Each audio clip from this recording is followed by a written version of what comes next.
88,000 ऋषियों की तपोभूमि नैमिषारण्य को धर्म और अध्यात्म की पताका फहराने वाला पौराणिक तीर्थ माना जाता है। कुछ समय पहले खुद उत्तर प्रदेश के मुख्यमंत्री योगी आदित्यनाथ ने इस पौराणिक तीर्थ के महत्व पर प्रकाश डालते हुए कहा था कि वैदिक ज्ञान को श्रवण परंपरा से लिपिबद्ध करने का श्रेय इसी नैमिषारण्य तीर्थ को जाता है। नैमिषारण्य भारत की वैदिक और पौराणिक ज्ञान की आधार भूमि है। ये जितना भी लिपिबद्ध हुआ है श्रवण परंपरा से उसको लिपिबद्ध करने का जो श्रेय जाता है वो नैमिषारण्य को जाता है। यानी हम लोग यहीं पे हमें लखनऊ के बहुत सारे लोगों से पूछा उसके बाद कि नैमिषारण्य के बारे में जानते हैं? उन्होंने कहा नहीं। मैंने कहा कभी गए? कहा नहीं। मैंने कहा देखो दक्षिण भारत से लोग आते हैं, बड़ी श्रद्धा भाव के साथ नैमिषारण्य का दर्शन करते हैं। 88,000 ऋषियों की तपोभूमि और 4 वेद, 6 शास्त्र, 18 पुराणों की उद्गम स्थली नैमिषारण्य में एक नया इतिहास रचने जा रहा है।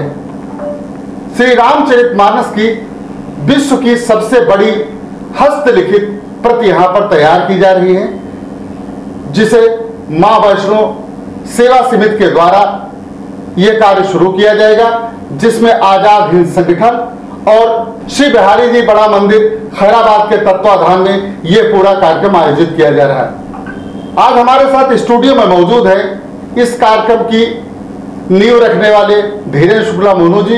आइए उनसे जानते हैं कि क्या कुछ इस कार्यक्रम में वो करेंगे, कैसी उनकी व्यवस्था रहेगी और रामचरितमानस का जो एक नया स्वरूप वो देने जा रहे हैं, आखिर इसका क्या कुछ इसकी रूपरेखा होगी। धीरेन्द्र जी, आपका स्टूडियो में बहुत बहुत स्वागत है। ये बताइए कि ये जो आप रामचरितमानस, सबसे बड़ी रामचरितमानस का इतिहास एक रचने जा रहे हैं, इसका क्या स्वरूप होगा, क्या इसका कार्यक्रम निर्धारित किया गया है? देखिए, स्वरूप ये होगा कि रामचरितमानस, जो रामचरितमानस पुस्तक है मर्यादित पुस्तक है, रामचरितमानस में हम लोग कोई फेरबदल नहीं कर रहे हैं एक भी शब्द से। जैसे मान लीजिए आपने 205 पेज खोला, 205 नंबर पेज को खोला, उसमें फला नंबर पे फला श्लोक है, उसी तरीके से इसको भी आप जब 205 खोलेंगे तो वो श्लोक उसमें मिलेगा। केवल हम लोगों का, जिसे हम लोग देखते हैं कि आदमी जब मानस को पढ़ता है पास में रख के पढ़ता है, हम एक ऐसे बेहद उसका आकार, इतना बड़ा आकार दे रहे हैं, कोशिश करें विश्व का सबसे बड़ा आकार हमारी रामचरितमानस को होगा कि अगर आप उससे 10-15 फीट की दूरी पे भी हैं तो आप उसको पढ़ सकते हैं यहाँ से। और विश्व का सबसे बड़ा आकार देने का स्वरूप क्यों है कि हम सीतापुर में रहते हैं, सीता की नगरी में। हमने इससे पूर्व में राम मंदिर का प्रतिरूप बनाया था। प्रतिरूप के तुरंत बाद कोर्ट ने आदेश भी किया और राम मंदिर तैयार होने लगा। बहुत सारे लोग हैं जो आजकल टिप्पणी भी कर रहे हैं उल्टी सीधी, उनको भी जवाब देने के लिए हमारा ये स्वरूप तैयार है कि आप टिप्पणी करते रहिए, हमारे मानस का आकार बढ़ता रहेगा। हम इसका कागज आ रहा 12 तारीख को। 12 तारीख को नैमिष क्षेत्र में जो है नैमिष तो चक्र तीर्थ है, वहाँ के नैमिष के सारे पीठाधीश्वरों को हमने आमंत्रित किया है। वो यहाँ पे आके इसका पूजन कराएंगे। और उसके बाद जैसे अयोध्या में शिला आई थी और उसने पूरा भ्रमण किया था पूरी अयोध्या का, उसी तरीके सीता की नगरी में हम उस रामचरितमानस के कागजों का पहले वहाँ पूजन कराने के बाद सीतापुर नगर भ्रमण कराएंगे, मुख्य मंदिरों में ले जाएंगे। उसके बाद खैराबाद भ्रमण कराने के बाद बिहारी जी बड़ा मंदिर में उसको स्थापित कर देंगे। उसके बाद वहाँ से शुरू होगा उसका लेखन का कार्य। तो एक बात ये कही जा सकती है कि जिस तरीके से लोगों ने रामचरितमानस को विवाद का मुद्दा बनाया, ऐसे लोगों को मुंहतोड़ जवाब देने के लिए आपने इसका बृहद रूप देने जी बिल्कुल मान सकते हैं आप, क्योंकि जाकी रही भावना जैसी प्रभु मूरत तिहि देखी तैसी। हम लोग मानस, ये हम लोगों का 2.5 साल पहले की रचना थी। अब इत्तेफाक ये था, कोविड हुआ तो बड़ा कागज मिलना बंद, मतलब मशीनों बनाना बंद कर दिया। अचानक इसी समय पे ये कागज क्यों आया? क्योंकि हो सकता है कहीं से वो भगवान भी उसको जवाब देना चाहते हैं, मतलब कहीं न कहीं से आप इसको ईश्वरीय प्रेरणा भी मान रहे हैं। हाँ, इसकी एक संकेत ऊपर से आया। 2.5 साल से जिस चीज को ढूंढा जा रहा था वो एकदम से सामने आ रही है, तो इसमें भी कोई ईश्वरीय प्रेरणा ही है। रामचरितमानस का जो स्वरूप तैयार होने जा रहा है उसके लिए कागजों को पूजन किया जाएगा, कागजों का पूजन किया जाएगा नैमिषारण्य में, और उसके बाद उनको खैराबाद स्थित बिहारी जी बड़ा मंदिर में उसको लाया जाएगा, जहां पर उनको रखा जाएगा और उसके बाद लेखन कार्य शुरू किया जाएगा।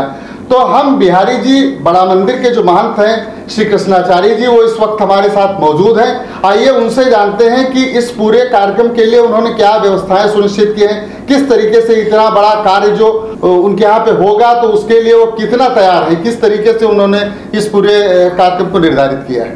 2 साल पहले, कोविड से पहले हम लोगों ने इसकी नींव रखी थी कि एक वृहद रामचरितमानस की रचना की जाएगी। और जो 88,000 ऋषियों की तपस्थली है अपनी नैमिष भूमि, जिसका क्षेत्र आता है सीतापुर, तो कागज ना मिलने की वजह से ये 2 साल चीजें डिले हो गई। अब इत्तेफाक से कागज मिल गया है, जिसका हम लोग नैमिष से पूजन अर्चन करने के बाद, उसका शोभा यात्रा निकालने के बाद खैराबाद बड़ा मंदिर से इसका हम लोग शुरुआत कर रहे हैं लेखन की। जैसा अपने यहाँ मंदिर की मैं बात करूं, अभी तक आपने देखा होगा कि जो बुजुर्ग लोग बताया करते थे, इससे पहले हमारे पिताजी महान थे, तो ये 500 वर्ष पुराना मंदिर है हमारा। और इस मंदिर की विशेषता ये है कि हमारे मंदिर में रुक्मणी जी और राधा जी साथ में विराजमान हैं। आप अधिकतर कहीं भी मंदिर गए होंगे, काशी मथुरा गए होंगे, वहां आपको या तो राधा जी मिली होंगी या रुक्मणी जी मिली होंगी। तो इस मंदिर की ये विशेषता है और हम लोगों का ये सौभाग्य है कि ये पुनीत कार्य हम लोगों के कर कमलों से शुरू हो रहा है। तो योजना बहुत अच्छी है, कॉन्सेप्ट भी बहुत अच्छा है और प्रभु की दया रही तो ये कार्य भी बहुत अच्छी तरह से हम लोग इसको करेंगे। तो ये कब से शुरू होगा और क्या लक्ष्य है, कितने दिनों के अंदर ये लेखन कार्य पूरा होने की एक उम्मीद है? देखिए 12 तारीख को तो हमने इसको कागज आ गया है, उस कागज का पूजन अर्चन नैमिष में करने के बाद ये हमारे यहाँ मंदिर में ये कागज आ जाएगा। उसके बाद कुछ बाहरी कलाकारों को बुलाया है हमने, जो ये लेखन के कार्य में हमारी मदद करेंगे। वहाँ इससे रिलेटेड जितनी भी जो भी सुविधाएं की जरूरत होगी, वो सारी सुविधाएं बड़ा मंदिर श्री बिहारी जी के यहाँ से सब सहूलियतें प्रदान की जाएंगी। आने वाले दिनों में जैसे उसमें चित्र हैं या वो कलाकार बाहर से आएंगे, उनसे बातचीत हो चुका है हमारा, और एग्जैक्ट तो टाइम नहीं बता सकते, लेकिन ये मान लिए बड़ा कार्य है तो समय भी इसमें ज़्यादा लगने की उम्मीद है जी।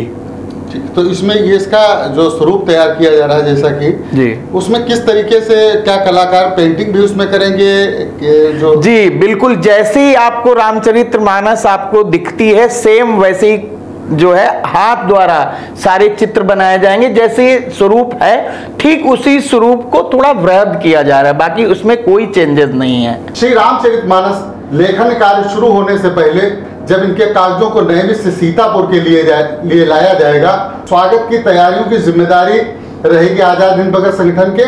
और इस संगठन की ओर से हमारे साथ इस वक्त मौजूद हैं अभिमन्यु हिंदू जी, जिनसे हम ये जानते हैं कि क्या कुछ इन्होंने रोड मैप तैयार किया है जो ये इतना बृहद कार्य सीतापुर में होने जा रहा है। जैसा कि सीतापुर जनपद में श्री रामचरितमानस का लेखन वैष्णव ग्रुप के द्वारा करवाया जा रहा है, जिसमें आज़ाद हिंद भगत सम्मिलित है, आज़ाद हिंद भगत संगठन सम्मिलित है तथा बिहारी जी का बड़ा मंदिर भी इसमें सम्मिलित है। इस यात्रा को यहाँ भव्य रूप से निकाला जाएगा। जो पन्ने आ रहे हैं उनका पूजन अर्चन नैमिषारण्य तपोभूमि में करवाया जाएगा, जहाँ से हम लोग पहले जाकर वहाँ के महंत साधु संत समाज के द्वारा पूजन करवाएंगे। पूजन के पश्चात सीतापुर के मनोज पांडे चौराहे पर आगमन, यहाँ इस शुभ कार्य का यहाँ पर आगमन होगा, जिसका पूजन अर्चन सीतापुर जनपद के नगरवासी और राम भक्त करवाएंगे। इसके पश्चात यह यात्रा सीतापुर जनपद के मुंशीगंज में स्थित श्यामनाथ मंदिर तक जाएगी, जहाँ पर श्यामनाथ मंदिर में इसका पूजन अर्चन होगा तथा इसके पश्चात गुड़ियाने होते हुए वाल्मीकि जी के मंदिर में इसका पूजन अर्चन होगा। उसके पश्चात सीतापुर जनपद के मुख्य मंदिरों में इन पन्नों का पूजन अर्चन करवाया जाएगा साधु संत समाज के द्वारा तथा सीतापुर जनपद के सभी वासियों के द्वारा, और जो भी इच्छुक है, जो भी राम भक्त है और भारतीय प्राचीन संस्कृति को जो मानता है, वो इस पूजन अर्चन में सम्मिलित हो सकता है, इस यात्रा में सम्मिलित हो सकता है और इस शुभ कार्य में सम्मिलित हो सकता है।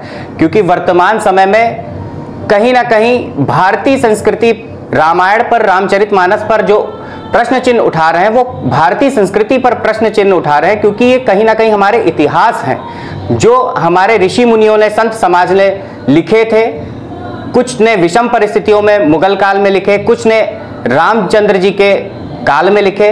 तो उन पर जो प्रश्न चिन्ह उठा रहे हैं वो कहीं ना कहीं भारतीय संस्कृति पर प्रश्न चिन्ह उठा रहे हैं और भारत का जो बहुसंख्यक समाज है उस पर प्रश्न चिन्ह उठा रहे हैं, और वो गलत है। भारत के बहुसंख्यक समाज की भावनाओं को ठेस पहुंचाने वाला है और भारतीय संस्कृति और सभ्यता और यहाँ की परंपरा को ठेस पहुंचाने वाला है। उन्हीं को उत्तर देने के लिए मां वैष्णो ग्रुप के श्री धीरेन्द्र शुक्ला जी ने यह विचार बनाया कि कहीं ना कहीं हमें इसका लेखन करना चाहिए और सरल भाषा में लेखन करना चाहिए, ताकि हर जनमानस इसको समझ सके कि इसमें कहीं भी भेदभाव नहीं किया गया है।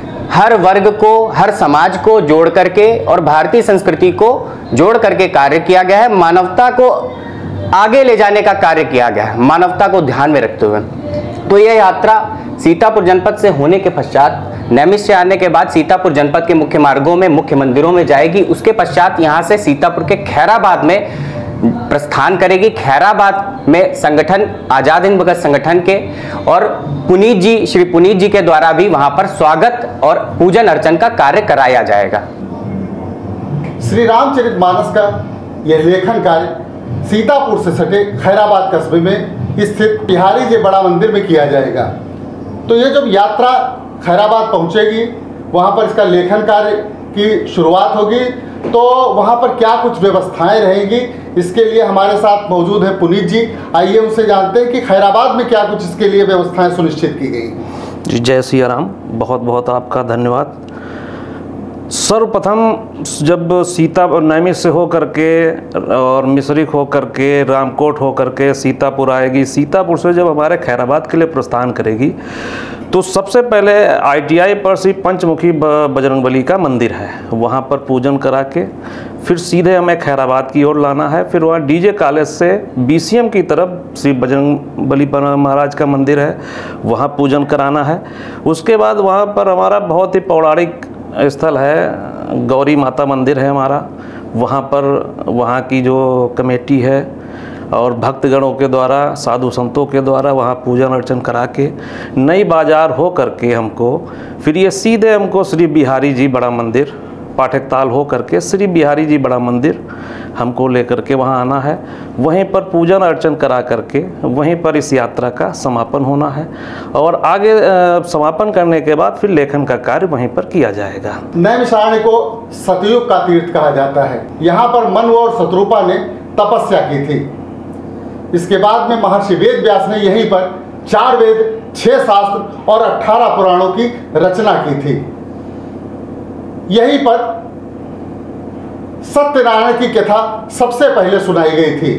आज इसी पावन धरा पर श्री रामचरितमानस का सबसे बृहद आकार की पुस्तक तैयार करने का निर्णय लिया गया है, जो शायद धार्मिक मान्यताओं को सहेजने की एक खास पहल होगा, जिसके लिए जो टीम काम कर रही है उनको यूवी टीवी की ओर से हार्दिक शुभकामनाएं। वेद पुराणों की उद्गम स्थली और 88,000 ऋषियों की तपोभूमि नैमिषारण्य तीर्थ में श्री रामचरितमानस के सबसे बड़े आकार का लेखन निश्चित रूप से इस पौराणिक तीर्थ के महत्व को विस्तार देने में मील का पत्थर साबित होगा। धार्मिक एवं सांस्कृतिक विरासत को सहेजने, संवारने और अक्षुण्ण रखने के प्रयास को यूनाइटेड वार्ता यूवी टीवी की टीम की ओर से बहुत बहुत शुभकामनाएं।